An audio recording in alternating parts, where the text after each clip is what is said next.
Yo, it's your boy Jed Sanders here. And we ain't got no UFC this weekend, man. We ain't got no fights this weekend. All we got is to build up the hype for the big one, McGregor versus Holloway, part 2.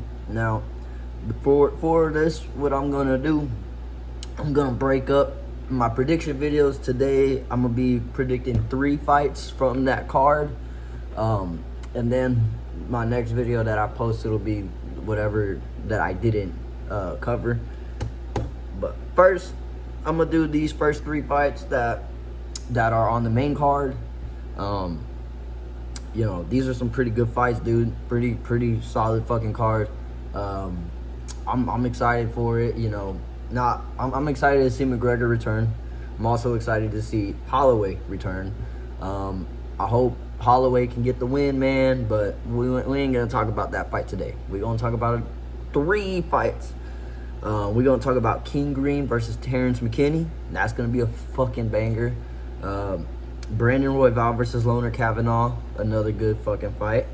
And man, dude, Corey Sandhagen versus Mario Bautista. These are some amazing fights, right? These fights right here, you could make them main events for fight nights, right? You know, like if there was like a Apex fight night, you could definitely see like Brandon Royval versus Loner Kavanaugh, or even Corey Sandhagen versus Mario Bautista. Like, those are some dope fights. Terrence McKinney versus King Green, that might not be more of a main, maybe like a co-main, because of course they're both unranked fighters, but they are both their game, man.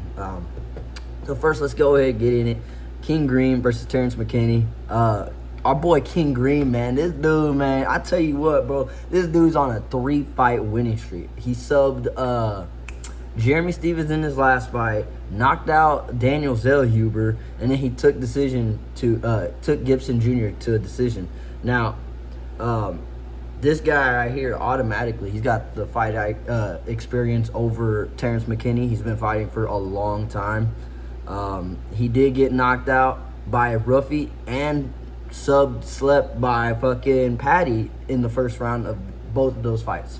That was a rough time for him, but since then he's bounced back, and he's got, like I said, 3-fight win streak.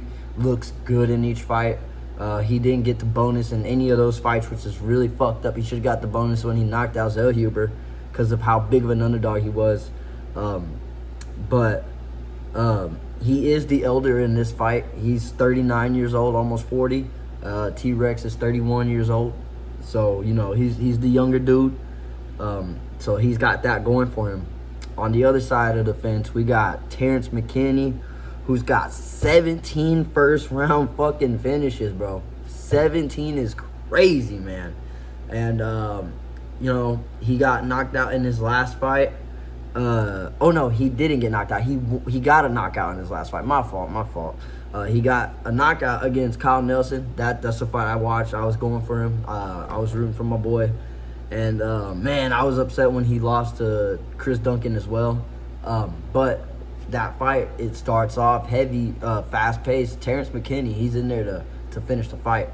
And whenever he went in there, he got caught with a sub. I think he got hurt, and then he got caught with a sub by Chris Duncan in the first round of that fight. In this one, he does have the reach advantage. Man, my fucking foot's itching like a bitch right now. My fault, yo. But, you know, he does have the reach advantage over him. He's also younger, like we said. So this makes for an interesting fight. I personally am going to go with Terrence McKinney getting this done by the first round. I think he's going to swarm Bobby Green, and I think King Green too. He's gonna swing back at him, bro. So that's the thing I'm worried about, is King Green knocking out Terrence McKinney in the first round. But I'm gonna go with Terrence McKinney getting the first round. I'm gonna say he's gonna try to knock dude out and then go for a submission. So I'm gonna go with Terrence McKinney getting it done in the first round. Loner Kavanaugh versus Brandon Royval. Man, I'll tell y'all what, boy. That dude, Loner Kavanaugh, man, he's better than I was expecting, man. So the first time I saw him fight, he fought Charles Johnson, in which he got knocked out in the second round by him. That our boy Stink Meter. But you know, he got clean striking. He's got really good boxing.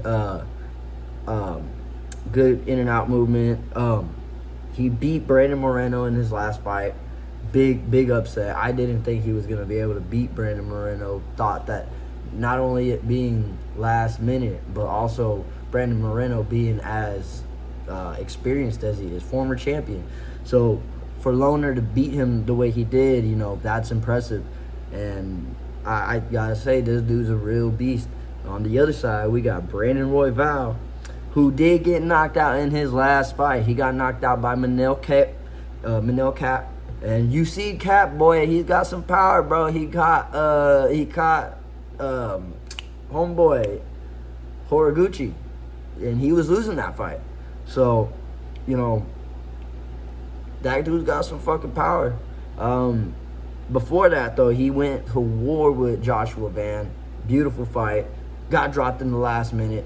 And that was the basically what sold the fight to Joshua, was that knockdown. And but he has more experience than Lohner. He has a height and the reach advantage. And so, this is going to be a tough test for Lohner. And Brandon Royval, he's all volume, man. He doesn't stop coming forward. He will press forward. He throws wild strikes. He throws them from here, throwing a kick down there. He's everywhere, man. So with Lohner, he's just got to have better movement. He's just got to have to read better. And honestly, I will go with Lohner Kavanaugh winning this one, maybe by unanimous decision. I think that he'll be able to outmove him. I think Brandon will throw a lot of useless strikes out there where Lohner can counter them. And like I said, watching his fight against Moreno was, this dude's got some great fucking footwork, And I think having footwork in this division is everything. So I'm going to go with Lohner Kavanaugh getting it done by unanimous decision. Next up, we got Corey Sandhagen versus Mario Bautista, bro. Corey Sandhagen should be fighting fucking Sean O'Malley, bro. He should have fought Sean O'Malley. And Mario Bautista, well, he doing his own thing. But for now, we're going to go ahead and talk about this fight. Corey Sandhagen lost his last fight. Of course, it was a title fight to Marab. Before that, he dominated fucking Figgy, dog. He made Figgy look easy. He made him look like he was levels above. There's been a few times where when I've been in my jiu-jitsu class, I had to roll with somebody that was obviously way bigger than me. And that's what that felt like right there. Was like watching that fight was like, damn, bro. Like, I feel that, though. But anyways, he lost to Umar before that. And, if I remember correctly, he got kind of dominated in that fight by Umar. Before that, though, he was on a 3-fight win streak before the loss to Umar. And, Corey Sandhagen, man, he's one of those guys, dog. He got some good strikes. He can roll on the ground. On the other side, Mario Bautista, he won his last fight against Vinicius Oliveira, making it look pretty, like, obvious, hey, man, I'm levels above you, dude. And so, before that, he lost to Umar, which is, again, not a bad loss because he actually did pretty good in that fight against Umar. He actually hurt Umar in that fight.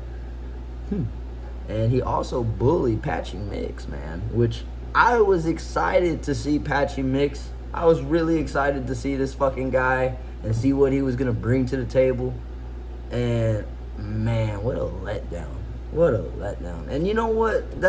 I'll say this, dog. I know he's skilled because of the fights previous. But, again, it was just so, it was like, man, I really wanted to see this guy succeed here. And him not being able to was tough.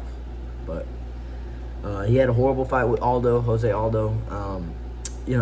That was a very, very rough time in our, I want to say, in our history. That was tough to see, man. I mean, MMA Guru,